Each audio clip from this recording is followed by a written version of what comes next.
That is a little bit premature, but it's always nice to hear applause because I'm not sure of getting it at the end. So it's good to get it at the beginning anyway. No, we are still awaiting briefly. His Excellency the President is speaking to his personal assistant who will be joining us in a moment. And when he does, we will start the session formally.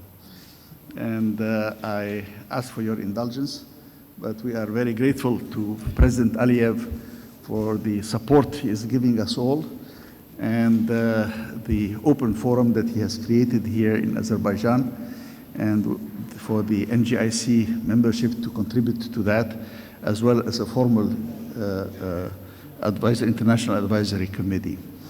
In addition, of course, it is wonderful that Azerbaijan is hosting the COP29 this year, and we're very proud to have with us his Minister Mukhtar Babayev, the President of the COP29, and we're very proud that he will be with us today.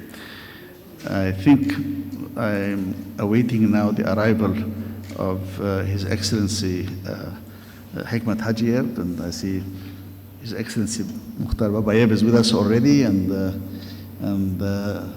all the excellencies who are here.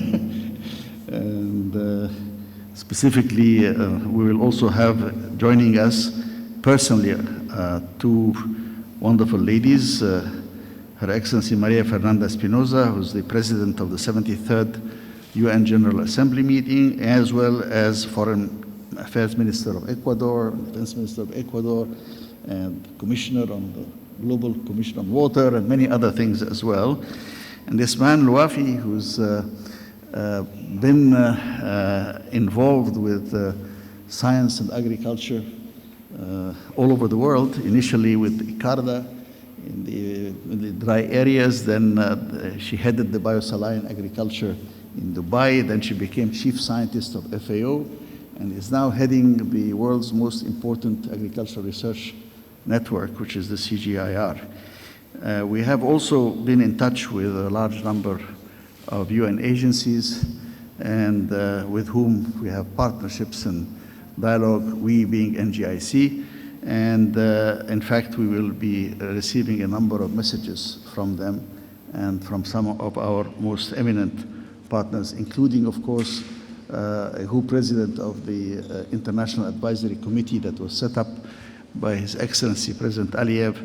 That is President Tarja Halonen of Finland. She will be also sending us a message, as will Gordon Brown from the US, and then other UN agencies are also represented, starting with His Excellency Tedros Ghebreyesus of WHO, and Najat Mukhtar, who's Deputy Director General of the International Atomic Energy Commission, and Mr.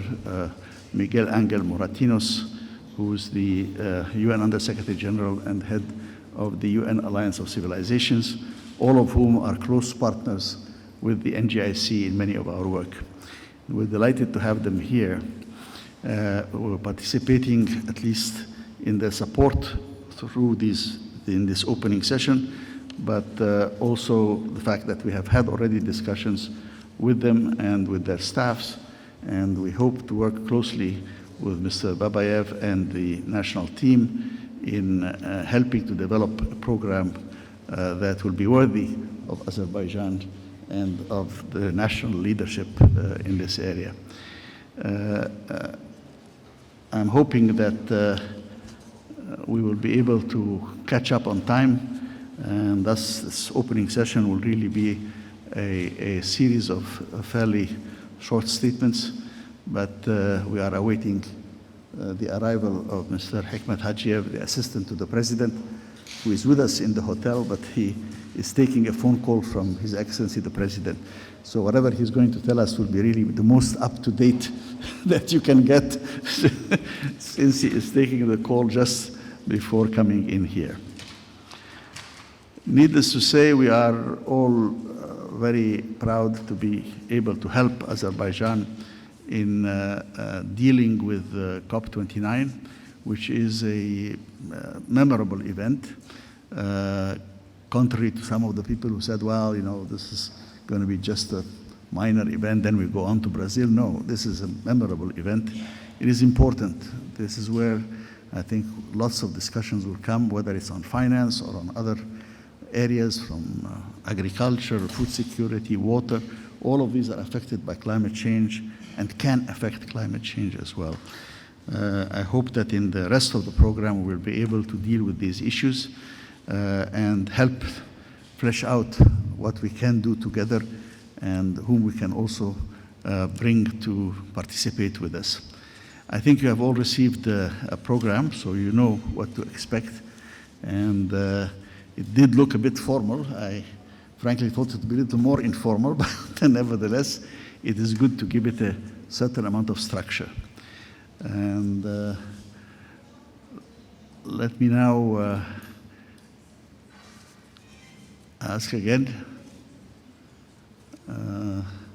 I think Rovshan is with Mr. Hajiyev right now. He will be bringing him in soon.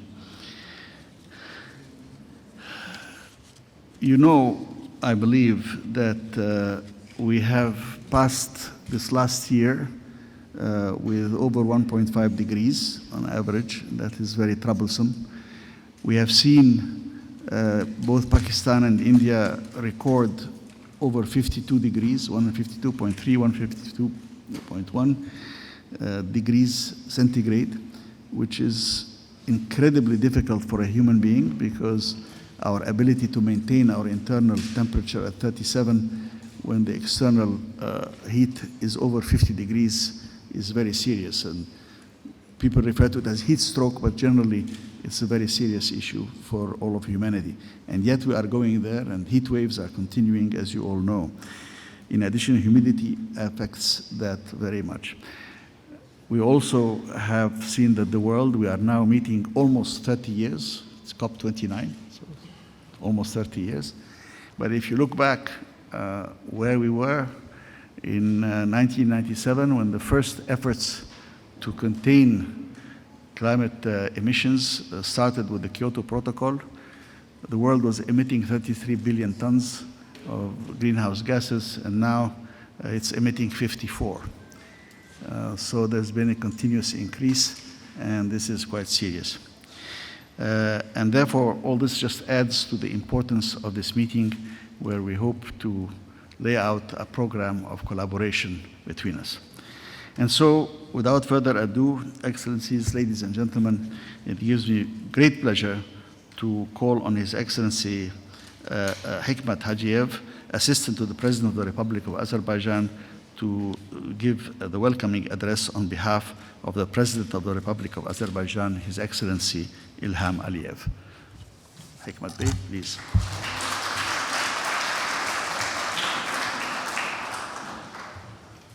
Good morning, ladies and gentlemen. I am honored and privileged to deliver the message of His Excellency President Ilham Aliyev to the participants of the 29th high-level meeting themed Pathway to COP29, Sustainable and Resilient Future, organized by the Nizami Ganjavi International Center.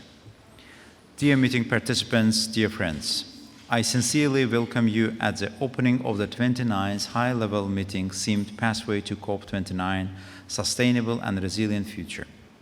The Nizami Ganjavi International Center, which operates guided by the eminent Azerbaijani poet and thinker Nizami Ganjavi's philosophical thought and progressive ideas, as well as by universal values and principles, have swiftly gained immense relevance and confidence and transformed into one of the world's leading international institutions in a short span of time.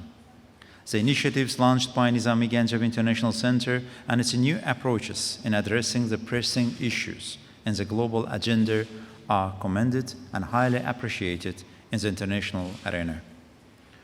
For a long time, tackling climate change has remained among the top priority matters in the global agenda. Climate crisis and its consequences, a shared problem for humanity, have hampered countries' sustainable development and prosperity and significantly impacting ordinary people's daily lives and lifestyles. As you know, late last year, by the unanimous decision of the states worldwide, the Republic of Azerbaijan was honored to be chosen as the host of the 29th session of the Conference of the Parties to the United Nations Framework Convention on Climate Change, COP29. I wish to state that Azerbaijan is fully vested in the preparations for COP29, spares no effort to solidify solidarity for the green, fair, inclusive, and sustainable world, ensuring positive outcomes for the sake of our planet's future. Our country will seek cooperation with other nations to identify smart solutions in tackling climate change that concerns all of humanity. In the meantime, we are open to engagement with non-governmental organizations, think tanks that are eager to contribute to this cause. In this regard, I highly appreciate the efforts by the Center's valuable members and partners alike in supporting us by sharing their vast knowledge and expertise throughout this three-day event in Baku and liberated city of Zengilan with respect to the preparations for the COP29. Despite significant steps taken so far by the international community to prevent global warming, there are still new challenges and aggravating threats ahead of us. Furthermore, it's an already universally recognized reality that we are running out of time to mobilize the international community's efforts and undertake joint emergency measures and urgent actions to limit global warming to 1.5 degrees. The COP29 to be held in Baku will see the talks on agreeing upon a new collective quantified goal on climate finance post-2025. Our ultimate objective is to agree on new collective quantified goal to address the increasing financial burden faced by developing nations in coping with climate change. This investment in our shared future represents a collective responsibility towards both present and future generations. Azerbaijan will take all necessary measures to ensure advancing these negotiations in transparency and inclusivity, as well as accelerating the implementation of previous commitments and pledges. In the meantime, addressing the challenge faced by the small island developing states, which are the most impacted by the negative consequences of climate change, will be among the priority issues on our COP29 presidency agenda. Having assumed the presidency of this esteemed event, Azerbaijan will spare no effort to foster genuine and result-oriented dialogue with all the parties to advance the COP process, ensure efficient climate action, and conclude the COP29 with successful outcomes. I believe that in the coming days, discussions among the NGIC members on mitigation and adaptation, financing, climate change impacts on biodiversity, water and food security, the current state of affairs in food and agricultural sectors, as well as deliberation on such topics as science, technology, and innovation will contribute to advancing climate action agenda and making critical decisions for our planet in preparations for COP29. I extend my best wishes to you and wish the 29th high-level meeting every success. Ilham Aliyev, President of the Republic of Azerbaijan.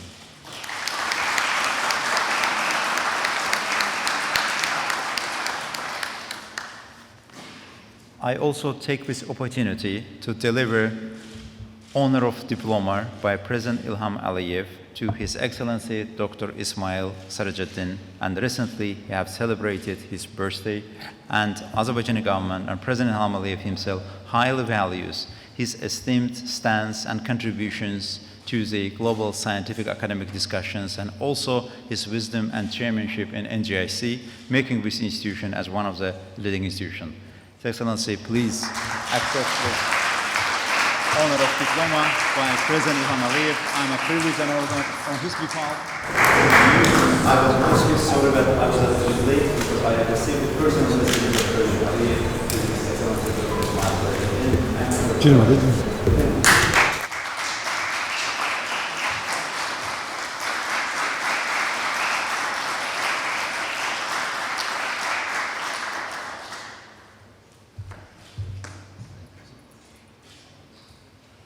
Excellencies, thank you very, very much, Mr. Hajiyev. Thank, of course, His Excellency the President, both for the honor he does me, one more of the many honors he has already done for me, and trust he continues to place in NGIC and its membership and its leadership. May I now ask you, please, Mr. Hajiyev and Mr. Babayev and Maria Fernanda Espinosa and Ismahane Elouafi to please come and join us on the platform. Please, you can sit here. Thank you. And I would now like to invite His Excellency Mukhtar Babayev, President-Designate of COP29, Minister of Ecology and Natural Resources of the Republic of Azerbaijan, to give us his opening statement. Mr. Minister. Excellencies, colleagues, dear friends, good morning. It is a great pleasure to welcome all of you today in Baku. Thank you, Mr. Ismail Serageldin, co-chair of the Nizami Ganjavi International Center, for your remarks and for hosting this important collaboration on the pathway to COP29. The main mission of Nizami Ganjavi International Center to promote learning, tolerance, dialogue, understanding, and shared societies fits very well with our collective work leading up to COP29. We are committed to deliver COP29 in an inclusive, transparent, and impartial manner. As a COP29 presidency, it is important that we hear all opinions, develop a program built on consensus, and find shared solutions that empower everyone for climate change. Your engagement and learnings we will take from these high-level meetings and crucial to informing our plan as we move forward. During these past months, our team have undertaken extensive and insightful consultation with the parties, non-party stakeholders, and heads of relevant international organizations. We saw a strong commitment from all parties and stakeholders to work together to address the impact of our common climate challenge. These meetings have been an opportunity to work with all to find every opportunity to enhance ambition and enable action. Today I want to share with you some of COP29's presidency plan as we set out the pathways for how we will deliver our vision and strategy.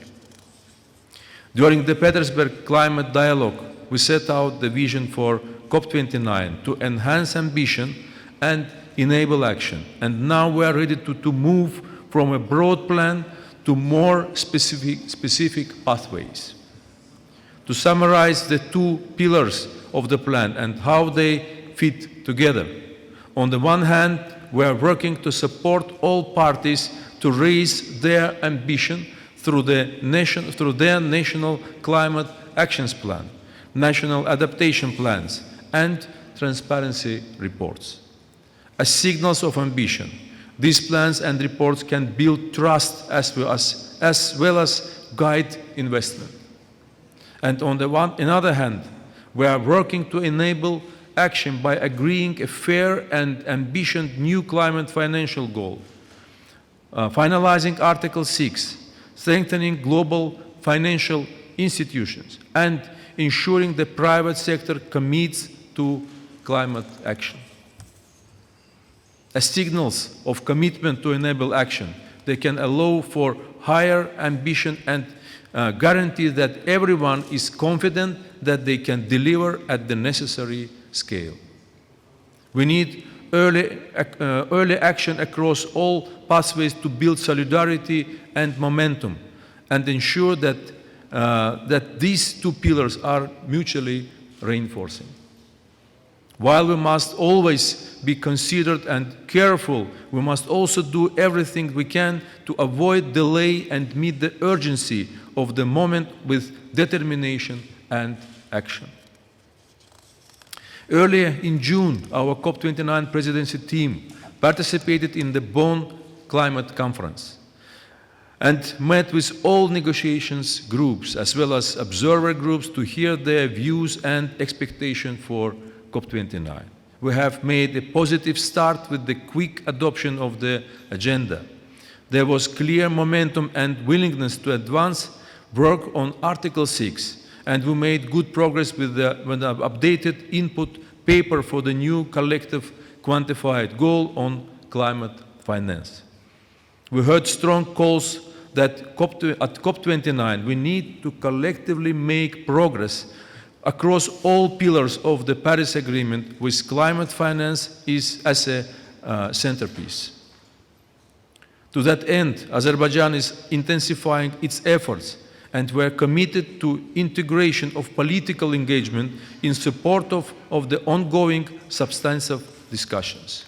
It is time to move forward in solidarity to support a future we all want to share.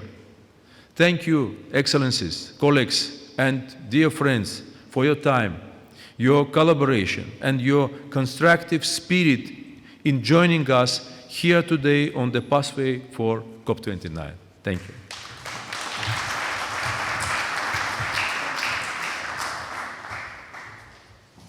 It now gives me great pleasure to call on Her Excellency Maria Fernanda Espinosa, who is also the co-chair of the International Advisory Committee that the NGIC has put together at the request of His Excellency President Aliyev.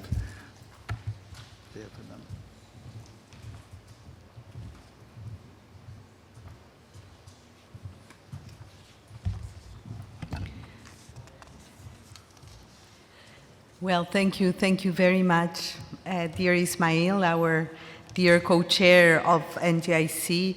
Let me start by congratulating you for this acknowledgement of your contribution to the world. I call Ismail a Renaissance man. He knows about everything, everywhere, and at the right time. So well-deserved acknowledgement from President Aliyev. It is a true privilege, ladies and gentlemen, to be here with you, to take part of this opening moment of the NGIC high-level meeting pathway to COP29. Let me also acknowledge His Excellency Hikmat Hajiyev. His presence really is an indication of the importance of having this level of interaction, this level of conversation and mutual listening, and acknowledge also the very important presence of His Excellency Mukhtar Babayev, and my dear sister Ismahane Elouafi also in the panel. Basically, I didn't have a prepared speech for today, but allow me to start by conveying the greetings of our dear NGIC co-chair, Her Excellency President Vaira Vike Freiberga, that couldn't not be with us today, but she's with us in her heart. I think that we gather here today because COP29 success is a success for the world, is a success especially when we think about the victims of the climate catastrophe that we are experiencing, and the victims of the climate crisis are growing by the minute. So I think that we owe them, we owe our efforts, our intellect, coming together with the greatest ambition and co-responsibility. I think that we are all co-responsible of the success of this COP. It's also music to our ears to listen carefully to the vision and the strategy of the COP29 presidency. We heard the words enabling COP, inclusive COP, a finance COP. And I think these three qualifiers are at the heart of the expected success of COP29. I think it is critical, as the COP president-elect mentioned, having clarity about the means of implementation, about the resources, the technologies, the capacities that are put to the service of countries as they deliver on more ambitious NDCs as they deliver on their national adaptation plans, as they deliver on their transparency reports, is absolutely critical. That's why I understand this is being called an enabling COP, because it would set the grounds for countries to deliver on their commitments. We are here to learn, to listen, to boost the intellectual discussion around climate change.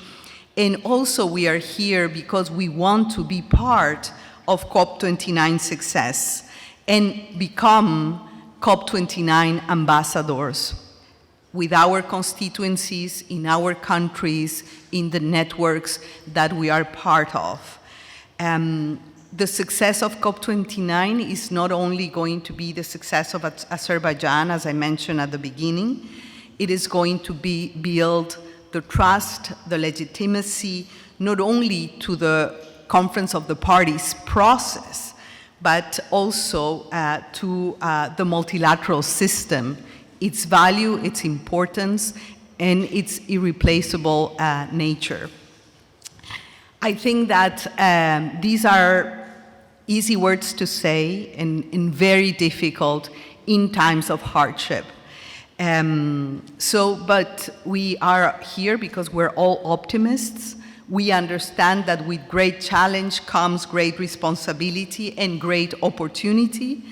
I hope, and we have the responsibility to work together on this, that COP29 is going to allow us to bridge divides, to close commitment gaps, to make peace with nature.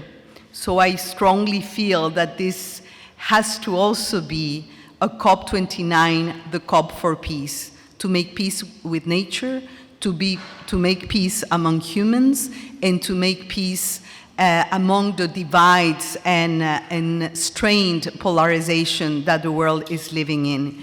So thank you again. I'm very honored to be co-chairing this International Advisory Committee on COP29, and we count on you. We count on the leadership of Azerbaijan, but we count on you because this is a collective endeavor and a shared responsibility. Thank you. Thank you very much.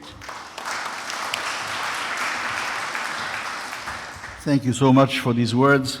And I retain specifically, and I will repeat, making peace with nature, but also making peace among humans.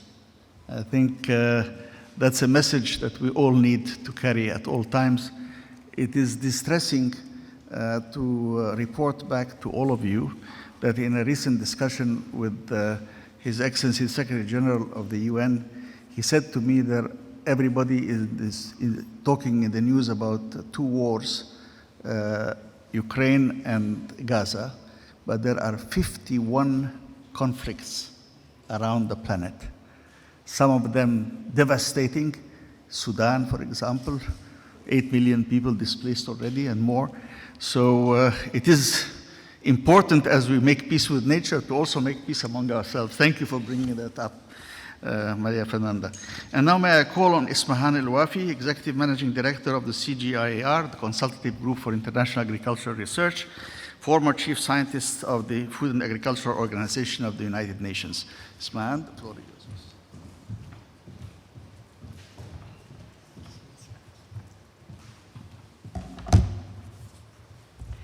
Good morning, colleagues. So let me first as well congratulate Dr. Ismail Serageldin on the recognition by the President of Azerbaijan, and recognize also both His Excellency Hikmat, Hajiyev, and His Excellency Mukhtar, Babayev, as well as my dear Maria Fernanda, Her Excellency Maria Fernanda Espinosa. So colleagues, today, as we are gathering here to talk about the pathway to the COP29, I would like really to focus on transitioning food, land, and water systems in a climate crisis. As you know, food security and climate change are two of human most urgent challenges, and they are very much linked. Climate change is fueling a global food insecurity and food crisis, pushing levels of hunger and malnutrition to record heights. At the same time, agriculture and food systems are a major contributor to climate change. We need a just transition in the sector to reduce emission and to have a pathway towards 1.5 degree, all without compromising the food security of the most vulnerable people. And that's really what I want you to keep in mind.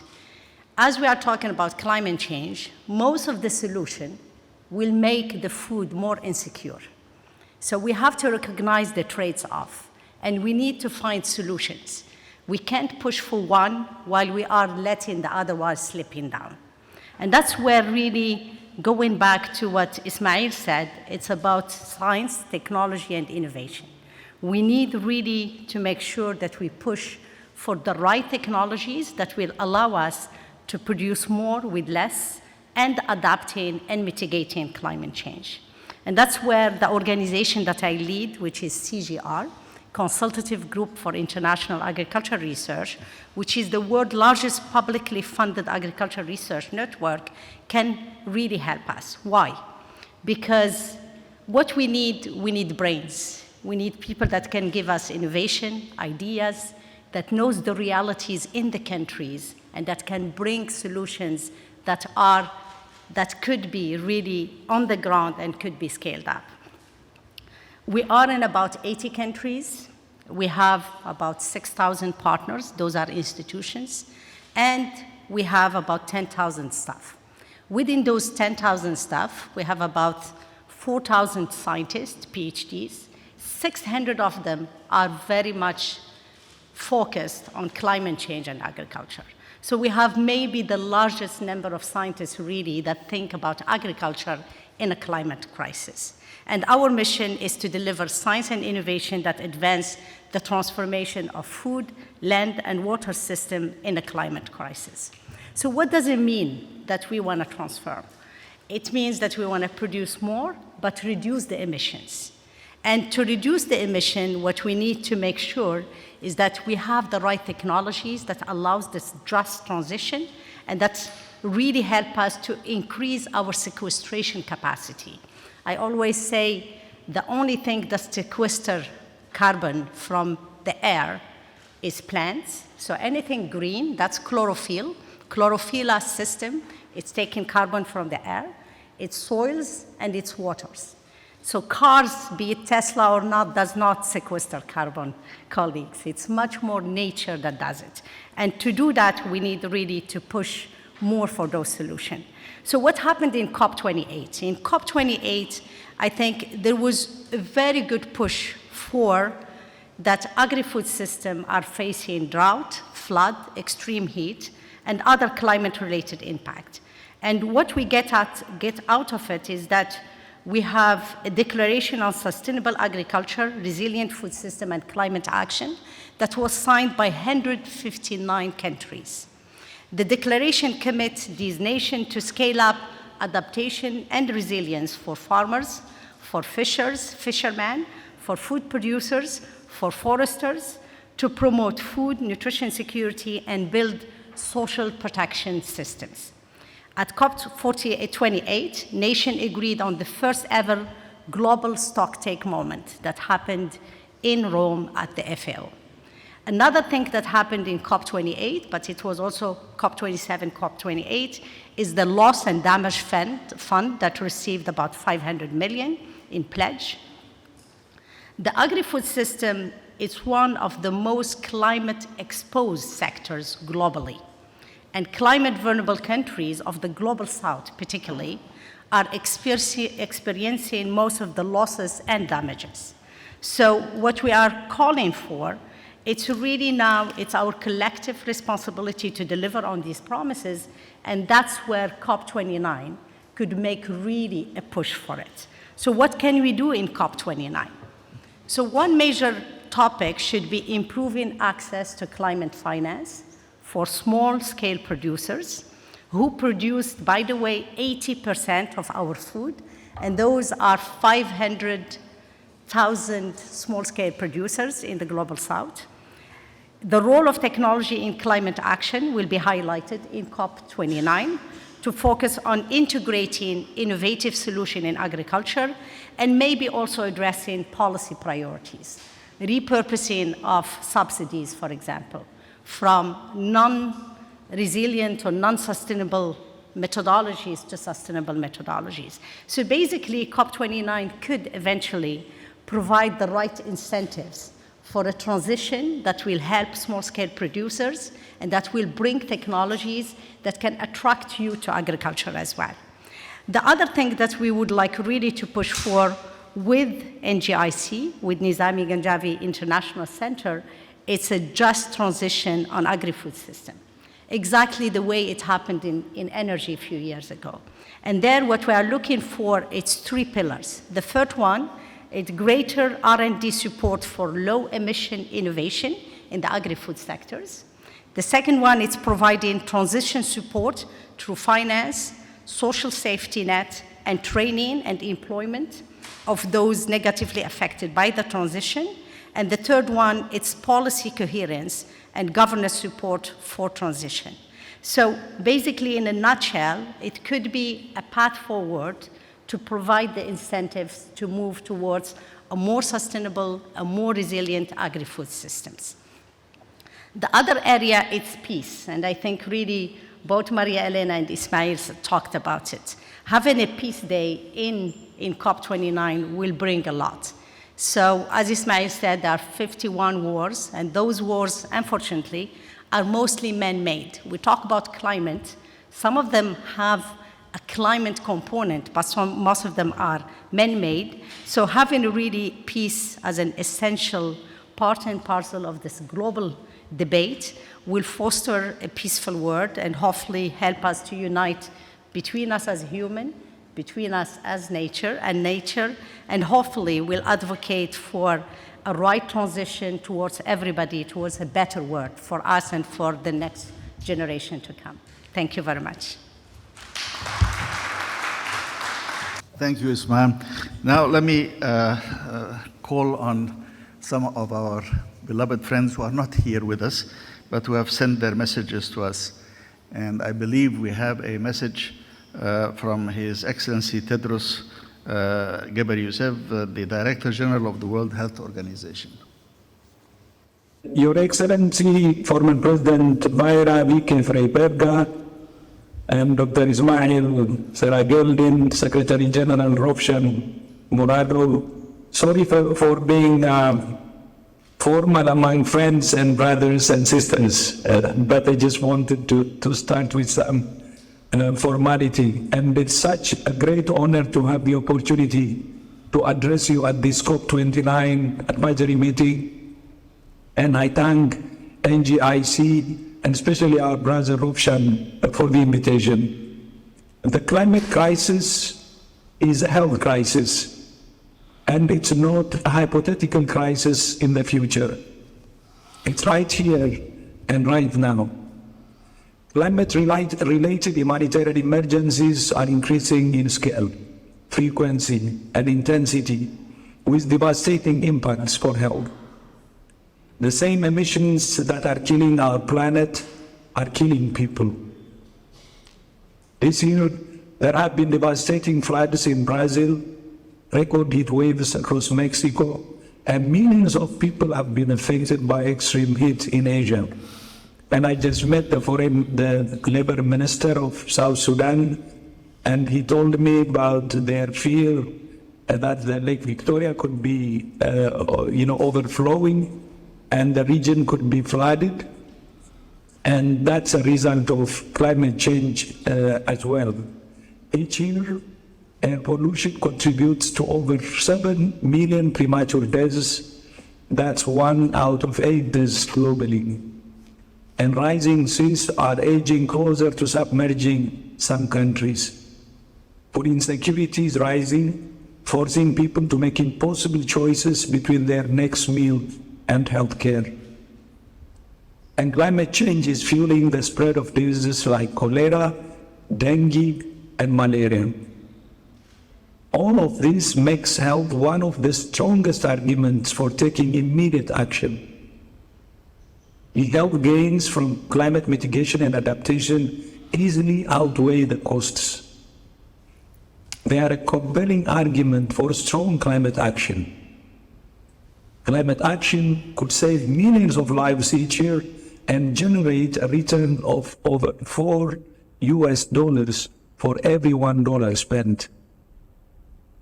These actions include protecting vulnerable people from the health impacts of heat waves, investing in renewable energy for health facilities, and removing subsidies for polluting fuels.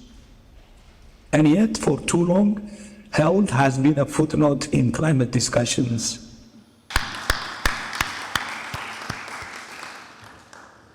My friends, you just heard it. 7 million premature deaths every year. I mean, surely this must be a call to the better angels of our nature to put aside our weapons and collaborate on solving problems. I now have a message from Her Excellency President Tarja Halonen, President of Finland, and also co-chair of our International Advisory Committee of the NGIC. Dear colleagues and friends, I do regret that I wasn't able to join you at the high-level meeting in Baku. I send my warmest greetings from Bonn, Germany, where we have marked the desertification and drought day, but also celebrated the 30th anniversary of the UNCCD. But let's go back to Baku and the climate conference. The work of the International Advisory Committee has been very active. Our joint task is to ensure that the COP29 delivers and sends out a strong signal of commitment to combat climate change. The fact is that the world is falling behind the 1.5-degree goal. Environmental degradation and loss of biodiversity are exposing humankind to unprecedented challenges regarding our living conditions and human rights. I would also like to highlight the need to strengthen synergies for the transformative change. You might remember that all the 3 Rio conventions will be having their conference this autumn. Strengthening synergies between the conventions is vital for creating transformative change. The key issue is gender equality. Women and girls are disproportionately affected by the environmental crisis. Yet empowering women and girls is one of the most impactful things that we can do to achieve environmental sustainability. So I wish you fruitful discussions, and I look forward to working with you all towards a successful COP in Baku.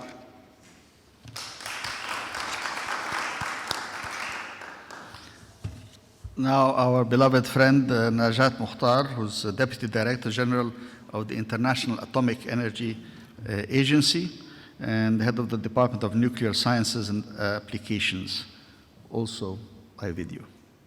Excellencies, dear colleagues, I'm really delighted to address this key panel on the role of science, technology, and innovation in addressing climate challenges and contributing to sustainable and resilient future. Achieving the Paris Agreement goals of limiting global temperature rise and enhancing the world's adaptive capacity is one of today's most urgent challenges. The latest scientific reports indicate that the world is falling short in meeting its climate targets, jeopardizing nearly all sustainable development goals. As we stand at the crossroads of a pivotal moment in history, our actions today will shape the future of our planet for generations to come. Climate change is a challenge that touches every aspect of our lives, from our health and food systems to our economies and our environment. However, within this challenge lies an unprecedented opportunity driven by the power of human ingenuity and technological innovation. There is an urgent need of reducing the greenhouse gas emissions that are driving global warming. Nuclear energy holds a significant promise as a tool for climate mitigation. Its ability to provide reliable, low-carbon electricity makes it an indispensable part of the global energy portfolio. Yet, mitigation alone is not enough. We must also adapt to the changes that are already occurring and will continue to unfold. Adaptation requires innovative solutions to protect our people, ecosystems, and economies from the impact of climate change. Over the last decades, the IAEA, through its 12 laboratories and its R&D program, has led to the development of a wide range of nuclear technologies to develop, for example, climate-resilient crops, tools for water management, and monitoring systems from climate health threats, such as vector-borne disease, just to name a few. Ladies and gentlemen, as we navigate the complexity of climate change, it is clear that no single entity or nations can tackle it alone. Instead, we must unite in a concerted effort, leveraging the power of collaboration and the critical support of financing to drive the innovations needed for a sustainable future.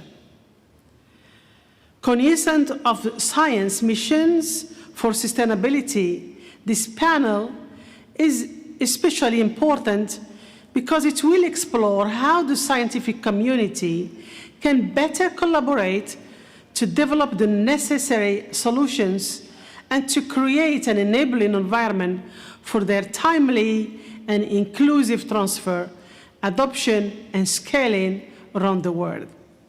I deeply thank the Nizami Ganjavi International Center for convening this high-level meeting. The IAEA looks forward to intensifying its collaboration with all of you to make sure science, technology, and innovation play a central role in climate change discussions. Without them, we don't stand a chance against climate change. I wish you all a fruitful discussion.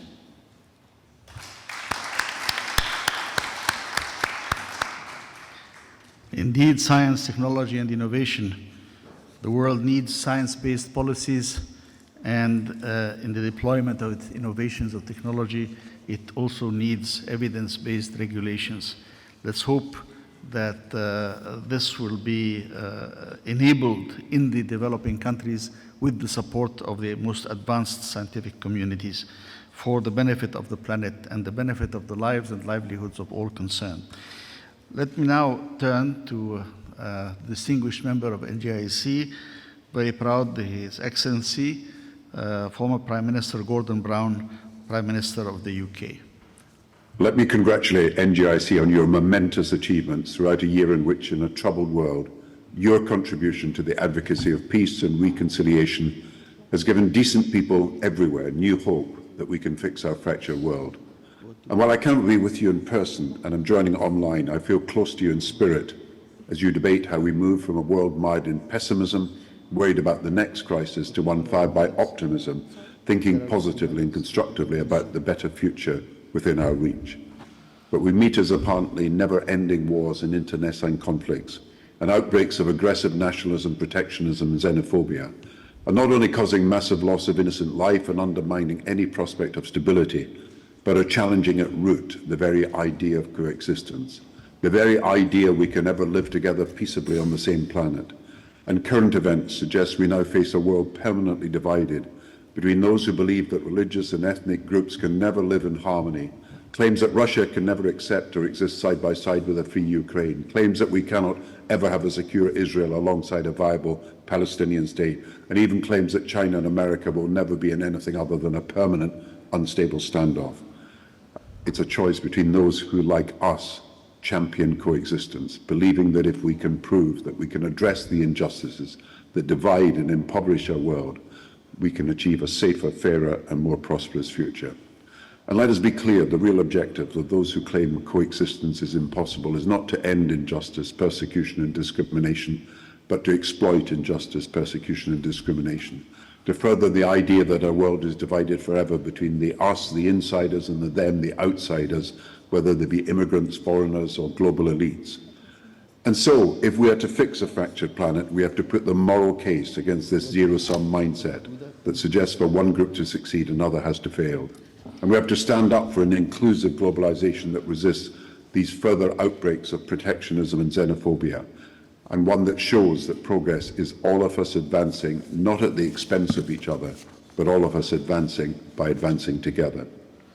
We know, of course, we're in a fast-changing world anyway, facing three seismic shifts, from unipolar to multipolar, from neoliberal to neo-mercantilist, from hyper-globalization to what's called by some slowbalization.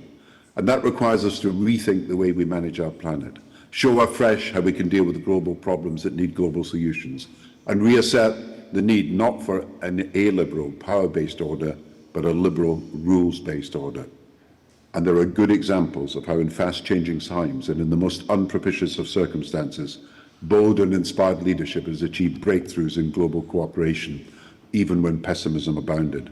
John F. Kennedy's appeal to our common humanity to achieve the first nuclear test ban treaty in 1963. Ronald Reagan and Mikhail Gorbachev finding common ground in the mid-1980s to achieve the biggest reduction in nuclear weapons in history. Scientists from Russia and America coming together to launch a satellite to create the vital evidence that led us from the 1990s to successfully address the ozone layer. The 20 largest economies of the world coming together as a G20 in 2009 to prevent a global recession becoming a global depression. The climate accord achieved in Paris after China and America found a way to come together on the most existential issue of all, not just our sustainability, but our survivability as a planet. All transformative changes achieved with the kind of vision, leadership and willpower we now need to rediscover, to ensure a world economy that will grow sustainably again, international institutions that can progress urgent action on climate, not least by the work of NGIC, to which I want to contribute for this year's COP29, a global pandemic accord because no one is safe from epidemics until everyone is safe, most of all the making of a lasting peace that ends the horrors and atrocities now daily happening in Ukraine and in Israel and Gaza. All breakthroughs possible if we fight against those who turn their backs on the prospect of coexistence. And for that to happen, we have to demonstrate anew the founding tenet of NGIC, that we have far more in common than anything that divides us.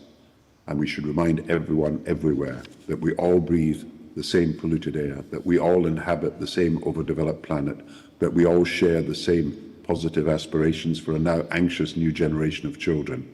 And we know in our hearts that not only that peace and prosperity are indivisible, but that prosperity to be sustained has to be shared. My best wishes for the conference.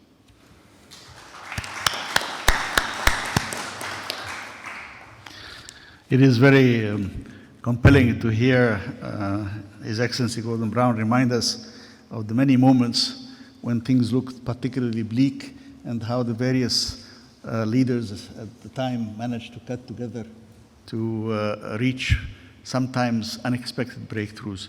Optimism is still needed. We are facing a big challenge, the biggest challenge perhaps that humanity has faced in a very long time. After all, we have the highest carbon level in the atmosphere that we have had in almost 2 million years.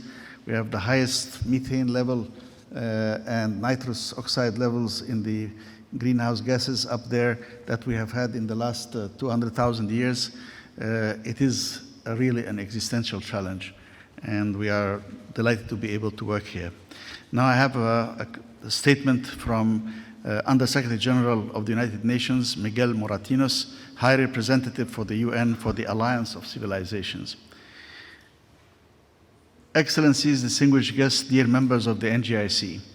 At the outset, I thank NGIC for taking the initiative in organizing this timely meeting. I wish to sincerely apologize for not being able to send a video message due to a last-minute technical issue. Well, technology helped in solving many challenges that our world is facing today, but it will certainly not solve all our problems. We human beings should muster the willpower and make the right choices. And this brings me to the overarching theme of this high-level meeting. Indeed, all eyes are on COP29, which Azerbaijan will host in a few months from now. Our humanity is at a brink of a disaster because of inaction on climate action. Saving the planet should not be hostage to geopolitical division. climate action is now. Let's not forget that the urgency of the moment also presents an opportunity to deliver not only on climate, but on economic prosperity and sustainable development. I will conclude by quoting His Holiness Pope Francis, who said in his encyclical on Ecology Laudato Si, solving climate change means protecting the planet and vulnerable people. And we must hear both the cry of the earth and the cry of the poor. Let's not leave anyone behind. I thank you and wish you a fruitful meeting.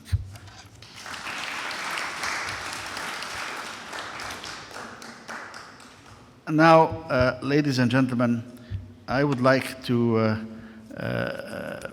make a personal statement on behalf of NGIC for a person who's been a real friend of NGIC and a man whose self-effacing achievements speak much for both his efficiency, his diplomacy, his tact, and his ability. And he serves His Excellency the President of Azerbaijan extremely well, and he serves Azerbaijan extremely well. It is my honor on behalf of NGIC to offer this gold medal to His Excellency Hikmat Hajiyev.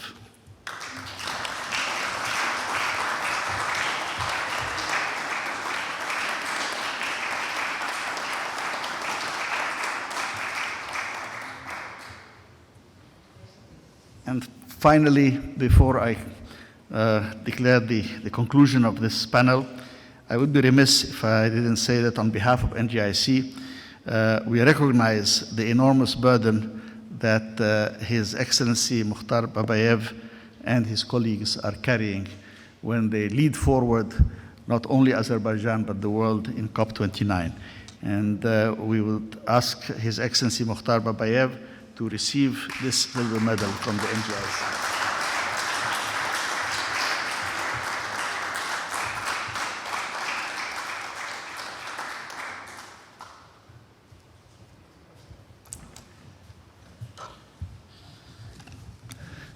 I thank you all, and I ask you to join me in thanking the panelists and even those who participated from a distance for launching us on our proceedings for the coming 2 days. And I will terminate this panel and call on the next one to start. So.